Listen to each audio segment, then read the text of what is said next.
tingkatkan kualitas iman supaya lebih meningkat di tahun 1439 Hijriah ini. Amin ya Allah ya Rabbal Alamin. Yang kedua, kualitas Islam, sholatnya dijaga.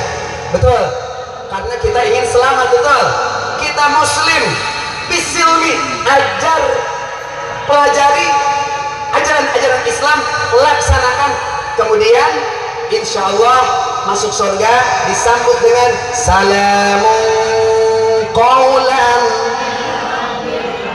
wamtazul. Kita muslim, jalankan silminya, nama agamanya Islam, ajarannya as-silmi, insya Allah kita akan selamat dunia dan akhirat. Amin. Terakhir, kemudian setelah tingkatkan kualitas keislaman orang, sholat orang khususan, selanjutnya yaitu ihsan, akhlak kita.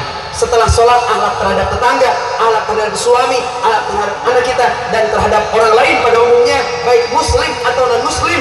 Jaga akhlak orang sadayana supados menjadikan Islam itu rahmatan lil alamin. Amin ya Allah ya Rabbal Alamin. Allahumma salli wa sallim wa barik alaih. Allahumma salli ala nuril anwar wa sirril asrar wa tiryakil adyar wa miftahi babil yasar Sayyidina Muhammadin al-Mukhtar wa alil athhar wa ashabil akhyar adada ni'amillah wa ifdalih. Allahumma barik lana fi rajaba wa sya'bana wa ballighna ramadana wa hasil maqasidana.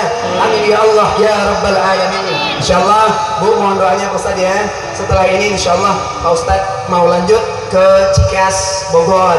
Mudah-mudahan Pak Ustaz disehatkan, diselamatkan di perjalanannya dari Cikeas Bogor. Pak Ustaz insyaallah besok lagi menuju Warung Kiara, masih banyak jadwal sampai akhir bulan Sya'ban insyaallah. Dari Cikeas insyaallah Warung Kiara ke Malaysia Pak Ustaz. Amin. Percantan Pak Ustaz ke Malaysia. Emang Ustaz ada acara Isra Mi'raj sanes, tapi apar acarana nyunatan Ipin jeung Upin. Meni ulah we Pak Ustaz ka luar negeri teh nya. Khutbah safa wa dama kadar. Usikum wa nafsi bi taqwallah. Assalamualaikum warahmatullahi taala wabarakatuh.